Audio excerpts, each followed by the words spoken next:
Nathaniel Grant sat behind a wide glass desk, 50 floors above Manhattan. The skyline sparkled like diamonds, but his eyes were colder than the glass of his office windows. At 42, he wasn't just rich, he was untouchable. CEO of Crown Paradise Hotels, a name whispered by the elite, feared by the desperate. Nathaniel didn't drink cheap coffee. He didn't wait in traffic. He didn't make friends. He made money. His morning ritual was strict. Wake at 5:30, run 6 miles, read market updates, eat protein. Emotions were weakness. Empathy was a liability. He believed in profit margins, not people. His employees feared him. Guests respected him, but from a distance. He never smiled unless it was a business tactic. He didn't know his driver's name or his assistant's birthday. He didn't care. Business first, emotions last. That was printed on the wall of his private boardroom. Nathaniel had fired a receptionist for crying at her desk. He once told a new intern, "If you ever mention your dying grandma during office hours again, you're gone." He'd rejected a charity event with these words, "Why should I feed strangers who can't feed themselves?" His success came with ice. He had no wife, no kids, no friends, only deals, deadlines, and digits. Nathaniel's closet was color-coded, his schedule down to the second. Even his relationships were calculated. He dated women who looked good in pictures and never asked for anything more.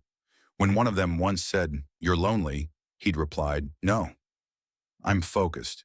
But something had been stirring lately, a strange restlessness, a silence that felt too loud inside his $18 million penthouse. He didn't understand it, so he ignored it. That December, New York was cold, colder than usual. A snowstorm was sweeping across the city. Streets turned white. Nathaniel loved winter. It meant fewer homeless people near his luxury hotel entrances. He didn't want guests seeing filth when they arrived. Inside the Crown Paradise lobby, everything gleamed. Golden chandeliers, fresh orchids, classical music playing softly. It smelled of jasmine and money. Just how Nathaniel liked it.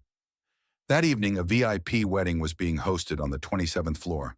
Nathaniel was inspecting details, centerpieces, food, even guest behavior. He noticed a fingerprint on a wine glass and raised his eyebrow in disapproval.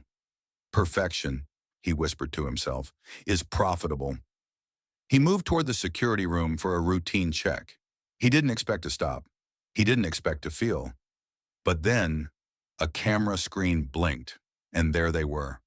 4 little girls, white, thin, dirty, and shivering, sitting quietly on the floor near the hotel lobby's heater. Their clothes were worn, their hair tangled. They looked so out of place it was almost surreal. Nathaniel's jaw tightened. "What the hell is this?" he snapped. The head of security looked nervous. "They said they're waiting for their mother. She told them to wait inside. It's freezing out there." Nathaniel's eyes narrowed. He saw the youngest girl trying to tuck her freezing toes inside her torn shoes. The oldest girl, maybe 10, kept glancing at the hotel door like she still believed someone was coming. Nathaniel's voice cut like a knife. "Get them out. This is not a shelter." The guard hesitated. "Sir, it's now." He watched, arms folded, as the girls were gently urged to leave. The little one slipped on the marble step and fell, her small hand catching herself just before her face hit the ground. The second youngest reached back to help her. None of them cried. They just looked used to it. Nathaniel turned to walk away, but halfway down the hallway, he stopped. Something wasn't right. He turned back to the screen. The youngest girl looked up at the camera. Her eyes weren't begging. They weren't angry. They were simply empty, innocent, silent, frozen. For a moment, a tiny, impossible second, Nathaniel's chest ached. He rubbed it and scowled. Was it guilt? Number that wasn't part of his vocabulary. He stormed into his elevator. His penthouse waited. His world was clean, controlled, cold. But that night, he couldn't sleep.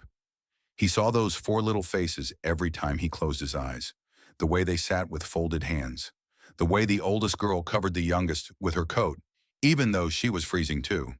He kept trying to push them out of his head, but something was breaking through the iron wall around his heart. He didn't know it yet, But the world he worshipped was about to shatter. The evening air outside was icy. Snowflakes fell like white feathers, blanketing New York in silence. Inside the Crown Paradise Hotel, warmth wrapped every wall. Heat, wealth, and power whispered through every polished corner. Nathaniel Grant walked through the VIP lobby, his coat sharp, his steps precise. He didn't glance at the gold-trimmed decorations or the five-star staff lined up to impress him. His mind was on the political wedding upstairs. A senator's daughter was getting married in his hotel. Every inch of the night had to be perfect. His assistant Colin walked beside him with a clipboard. Champagne station confirmed. Flower arrangements on every table. No press inside, per your request? Good, Nathaniel said coldly. If one camera leaks a photo before she says, I do, someone's getting fired. But just as they turned toward the elevator, a flicker on a security monitor made Nathaniel stop. One screen, one image. That changed everything. He saw them. 4 little white girls, outside the hotel doors, shivering, huddled together near the entrance, their bodies curled against the cold marble floor. A hotel guard was gently pushing them away from the golden door, as if they were intruders. They didn't argue. They didn't fight. They were silent, still, fragile. Nathaniel's eyebrows furrowed. What is this? He snapped, turning to Colin. Colin looked nervous. They were found sitting inside the main lobby near the heater. Said their mom went to get something and never came back. It's been over an hour. Nathaniel's eyes returned to the screen. The camera showed the moment the youngest girl, maybe 5 or 6, stumbled on the icy marble step. She fell hard. Her little hands hit the ground. The oldest girl, maybe 10, quickly pulled her up. No one yelled, no one cried. They just kept moving like shadows of the forgotten. Then it happened. The youngest girl turned and looked straight into the camera. Her eyes were blue, big, glassy, not angry, not begging, just filled with a deep, frozen sadness. A kind of silence that screamed louder than any voice. Nathaniel froze. His heart, so used to ice, skipped a beat.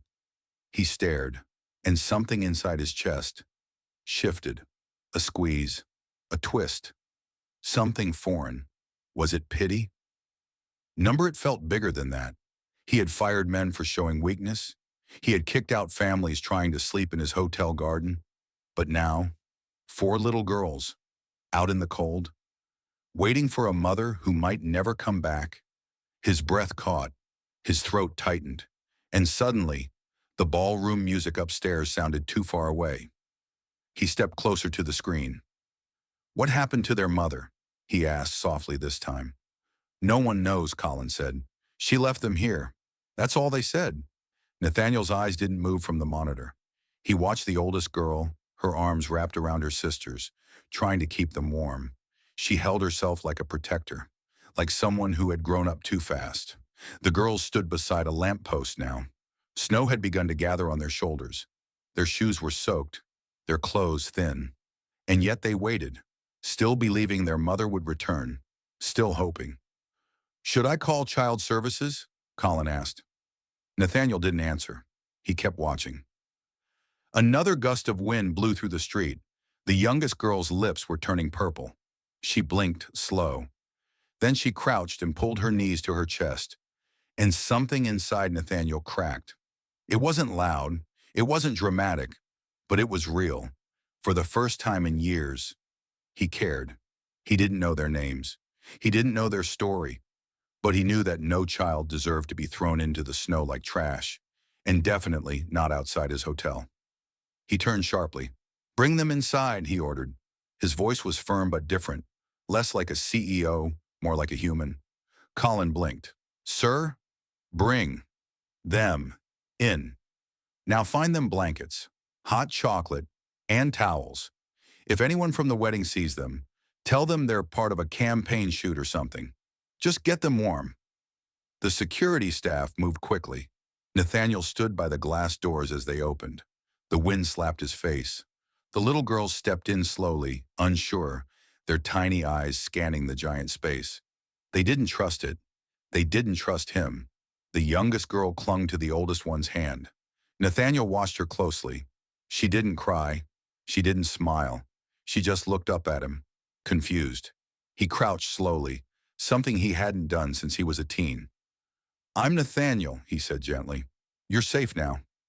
None of them answered, but the oldest girl gave a small nod. That was enough. He stood, looked at his assistant, and said the unthinkable. "Clear my schedule tomorrow. I want to know who they are." Colin's mouth fell open. "All day?" "Yes, all day." As the girls were taken to a private room near the spa, Nathaniel walked away. He felt different, lighter, yet heavier. That cold night in New York had awakened something in him, and the man who once worshipped money had just taken his first step toward becoming something more. Outside, the snow didn't fall. It poured. Flakes turned to sheets, and the streets of New York blurred under the heavy white storm. It was the kind of cold that burned your fingers, crept into your bones, and stole your breath. The Crown Paradise Hotel glowed like a golden castle in the night, warm and safe behind glass and steel. But just one block away, near a dumpster behind a frozen deli, 4 little girls sat huddled together. The youngest one coughed, again and again. Her cough was small but sharp, like it hurt. She had her thumb in her mouth and a piece of tissue wrapped around her wrist like a bracelet. The oldest girl, maybe 10, held her tight. Her own coat wasn't even zipped. She had given her scarf to the second youngest, but her arms were strong, protective, like she'd done this 100 times before. Nathaniel stood just a few feet away. His black car, sleek and warm, waited behind him. But he wasn't ready to move. Not yet. He looked at the 4 girls, 4 forgotten children, in the middle of a storm, beside a trash bin, like they didn't matter. His fists were clenched inside his coat pockets. He had no idea what was burning in his chest. Anger, pain, regret. He wasn't sure. He cleared his throat. "Why were you in the hotel?" he asked, his voice still carrying that CEO sharpness. The second youngest, maybe 7, peeked up at him. Her voice was barely above a whisper. "We were cold. Mommy said she'd come back with food. She told us to wait inside, where it was warm." The oldest girl lifted her chin slightly. "She never came back," she said, her lips trembling. "But we didn't steal anything. We just sat." Nathaniel stared. Their faces were red from the wind, their shoes soaked, their hands curled into their sleeves like tiny fists of survival. No one said a word for a few seconds. Only the snow spoke, falling heavier now, covering their thin hair in white. The youngest coughed again. She tried to be quiet about it. Nathaniel blinked, and suddenly he remembered something. He was 10, alone in his room, listening through a wall as his parents screamed at each other downstairs. That night he hid in a closet with nothing but a flashlight. No warmth, no comfort, no one came for him. He had promised himself never to feel that kind of helplessness again. That's why he chose power. That's why he worshiped money. But now, here they were, helpless. And something inside him whispered, "You can be the person you needed back then." He took a step forward. The girls flinched, not in fear, just in instinct, as if grown-ups always meant trouble. Nathaniel's jaw tightened. "I don't know where your mother went," he said, "but I'm not leaving you out here." The oldest narrowed her eyes. "Are you going to call the cops?" "No." "Foster care," the second youngest whispered. "No." He paused, then said the words that surprised even himself. "Get in the car." All 4 girls blinked at once. The oldest held the youngest tighter. "Why?" "Because you can't stay out here. You'll freeze." And she's coughing. He pointed gently at the youngest girl. The girls looked at each other. The oldest shook her head. "Strangers are dangerous. Mommy told us never to go with strange men." Nathaniel nodded slowly. "She's right." "Then why are you helping us?" the third sister asked, peeking from behind her big sister's coat. He looked into their eyes, all 4 of them, blue, wide, scared, but brave. "Because I forgot what it meant to be a human being," he said, "until tonight." Silence. The snow softened for a moment. Then the oldest girl slowly stood up. She didn't look convinced, but the youngest was shivering too hard now. She turned to her sisters. "We'll go, but if he hurts us, we scream, okay?" Nathaniel bit the inside of his cheek to keep from showing emotion. "Fair deal," he said quietly. The car door opened.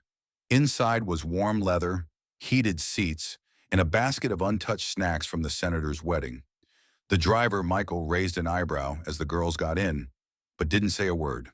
One by one, they climbed into the back seat. The youngest girl curled up and fell asleep instantly against her older sister's lap. The warmth wrapped around her like a blanket from heaven. Nathaniel climbed into the front passenger seat. Michael whispered, "Sir?" "Where to?" Nathaniel turned, looked at the girls through the rearview mirror, then said, "Home." Michael's eyes widened. "Your penthouse, sir." "Yes," Nathaniel said, his voice steady. "Drive slow, and don't tell a soul." As the car pulled away from the icy curb, Nathaniel looked out at the snow. He didn't know what tomorrow held, but tonight, 4 little girls were safe, and for the first time in years, so was he. The elevator to the 57th floor opened with a soft chime. Nathaniel Grant stepped out first, his long coat sweeping behind him like a cape. 4 small girls followed slowly, clutching each other's hands. His penthouse was massive. Marble floors, gold-trimmed chandeliers, walls of glass that showed the New York skyline. But to the little girls it felt like a strange museum. Too clean, too quiet, too big. The youngest sneezed. Nathaniel turned quickly. He didn't know what to say. "Did you offer a tissue or rub their back?" I'll call a doctor," he said instead. And he did. He also called his private chef, ordered every kind of food a child might like. Mac and cheese, pancakes, chicken nuggets, hot chocolate with whipped cream. Then he ordered clothes, soft pajamas, sweaters, fluffy socks, winter boots, pink scarves. Within 1 hour, the penthouse looked less like a CEO's hideout and more like a warm, glowing cottage. The girls sat on the living room rug, sharing a blanket and watching cartoons. One of them hugged a teddy bear the assistant had picked up on the way. Nathaniel stood behind them, awkward, stiff, unsure. He held out a cup of hot cocoa to the second youngest. She took it with both hands.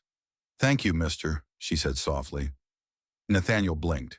He turned quickly, so they wouldn't see the tear slipping down his cheek.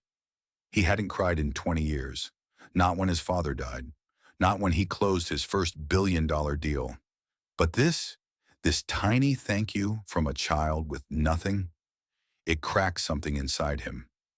That night, the girls slept in the guest bedrooms, warm, safe, full. And for the first time in his life, Nathaniel stayed awake just watching the baby monitor he installed, making sure they were breathing, checking the temperature every hour, wondering what monsters they'd faced before this night.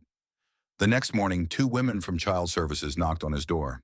"Mr. Grant," said one, glancing around at the expensive furniture, "we're here to collect the girls. We were told their mother abandoned them." Nathaniel nodded. He stood tall, dressed in a fresh navy suit. "They're staying here," he said calmly. The second woman raised a brow.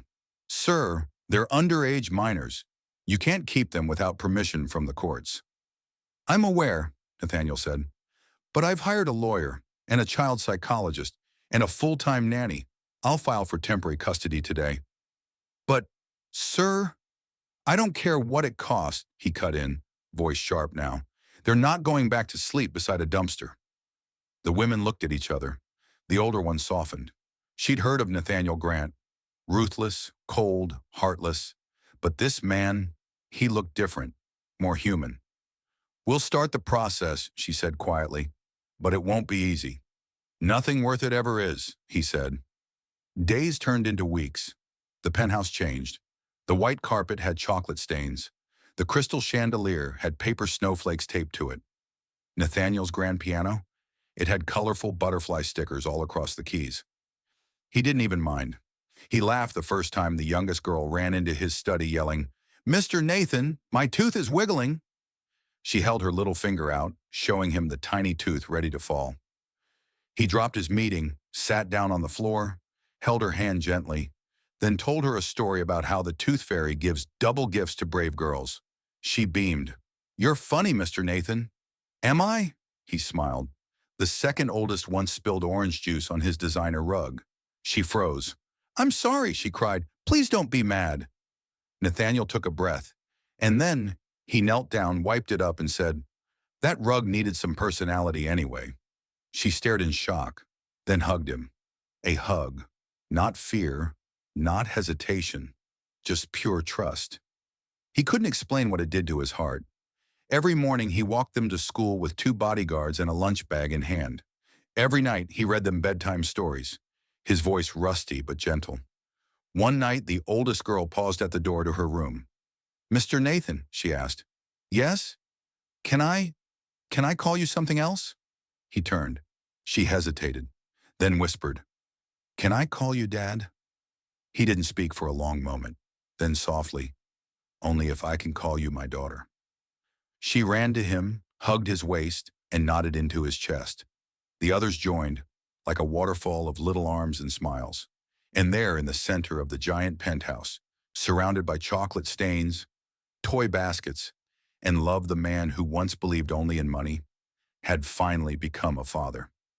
The night was quiet in the penthouse. Snow fell softly outside the giant windows, blanketing the city in white. Inside, the fireplace glowed gently. Nathaniel was reading a book on the couch while the girls colored on the carpet. Suddenly, the oldest girl, Emily, put down her crayon and stood up. She walked to the window and stared at the snowy sky. Her shoulders began to shake. Nathaniel looked up. "Emily?" She turned around, tears streaming down her face. "I think Mama's gone forever." The words hit him like a blow to the chest. He set the book aside and walked to her slowly. Then he knelt and gently opened his arms. Emily rushed into them, sobbing. "She promised she'd come back. She said she'd bring food. We waited for hours, Mr. Nathan, but she never came." Her voice broke. Nathaniel held her tightly. "I know, sweetheart. I know." He rubbed her back, awkward at first, but then it felt right, like she belonged there. Is she dead?" she whispered. "I don't know," he said honestly. "But even if she never comes back, I'll be here, I promise you." Her tiny hands clung to his shirt. "You mean it?" she asked, voice trembling. "I mean it," he said. "I'll never leave you." That night he stayed beside her bed until she fell asleep. He watched the rise and fall of her chest, like a father watching his child breathe. He meant every word. But outside their little world of warmth and healing, something ugly was brewing. Nathaniel's phone buzzed nonstop. He checked the screen. Dozens of calls, hundreds of messages. He clicked on one headline from a popular tabloid. "Billionaire CEO adopts street kids. Crown Paradise shares drop." Below the headline was a blurry photo. Nathaniel holding the youngest girl's hand as they walked into the school. His stomach sank. He opened more articles. Some were worse. Who's really paying for this? Are shareholders funding his personal charity? He's lost focus. Our investors are worried. What's next? Turning five-star hotels into daycares? Online, it was even uglier. Racist and classist comments poured in like poison. Why is a man like him wasting his time on white trash? This is a publicity stunt. He'll throw them out in a month. They're not even his. Why bother? Bet he's trying to clean up his cold image. Nathaniel's assistant entered his office, pale-faced. "Sir, the board is meeting today. They're furious." "How furious?" he asked, already knowing. "Several high-level investors are threatening to pull out. We've lost bookings. Your reputation is unstable." He sat in silence for a moment. Then the head of the board called him. "Nathaniel," the voice said coldly, "this situation with the girls is costing us. Public trust, market value, luxury status." Nathaniel clenched his jaw. "They're just children. They're not your children, and they're a distraction. If you want to remain CEO, you need to step back from this drama." Nathaniel said nothing. "Choose them or your company." Click. He didn't move. He just sat there. Outside his office, the world judged him. Business sharks, social media trolls, cold hearts in fancy suits. But inside, he looked at the photo on his desk. It was a drawing the girls had made, all 4 of them standing in front of his penthouse, holding his hands, big smiles, crayon suns above their heads. They wrote one word at the bottom: family. Nathaniel's eyes filled. He remembered the way the youngest hugged his leg and wouldn't let go, the way Emily whispered, "Dad," and smiled like it was the first safe word she'd ever said, the way his penthouse echoed with laughter instead of silence. He stood up, walked out of the office, straight to the boardroom, where the richest and most heartless men in the city were waiting. As he walked in, everyone stared. "Nathaniel," one board member said, "we need to finalize your decision." "I already have," he replied. He reached into his pocket, pulled out the girl's drawing, and placed it on the table. "I choose them." Murmurs broke out across the room. "You're willing to risk your legacy for 4 abandoned kids?" "They're not abandoned," Nathaniel said firmly. "They were ignored by people like us. Not anymore." "This could ruin your reputation." Nathaniel stared at them. "Then let it," another board member sneered. "You'll be out by next week. I'd rather lose a company than lose my soul." And with that, he walked out. He had built an empire on money, but now he was building something greater: a home, a heart, a future. That evening, he tucked the girls in. Emily looked up at him. "You look sad," she said softly. "I'm not sad," he whispered. "I'm just finally human." She giggled and pulled his hand close. "You're the best daddy ever." He kissed her forehead and smiled even through the pain, because he knew he had made the right choice. The newspapers were filled with scandal. Millionaire CEO steps down after choosing street kids over shares. Crown Paradise loses its king. But Nathaniel didn't care. He had made his decision, and now he was free. He sold his shares, walked away from the company he built. The world thought he was a fool, but in his heart he felt peace. For the first time, he could breathe. With the money he earned, he did something no one expected. He gave away millions. He built warm homes in forgotten towns, schools for poor white children, kids like his girls tossed aside by a system that didn't care. He paid for winter jackets, shoes, school books. He visited shelters, sat with children who had no one, listened to their stories, held their hands. They didn't care he used to wear $10,000 suits. They only cared that someone finally saw them. Then, he built something else, something new, something beautiful. A hotel. But not just any hotel. It had no red carpet, no guards at the door, no dress code. It was called the Welcome Inn. Outside, a simple sign read, "If you're cold, come in. If you're hungry, sit. If you're alone, stay." People laughed at him. "Hotels aren't for charity. You'll be bankrupt in a year. You're destroying your brand."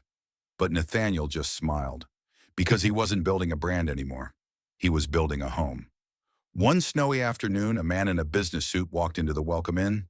He looked around, children reading in the corner, old folks sipping cocoa, a tired mother resting while her baby napped on her lap. The man scoffed. "This is chaos. How do you run a place like this?" Nathaniel looked at him. "Not everything needs to be perfect, just kind." The man shook his head. "You used to run Crown Paradise. You were a legend. Now look at you." Nathaniel simply said, "I used to think poor people didn't belong in nice places, but they're the ones who taught me what love really means." The man said nothing, because there was nothing left to argue.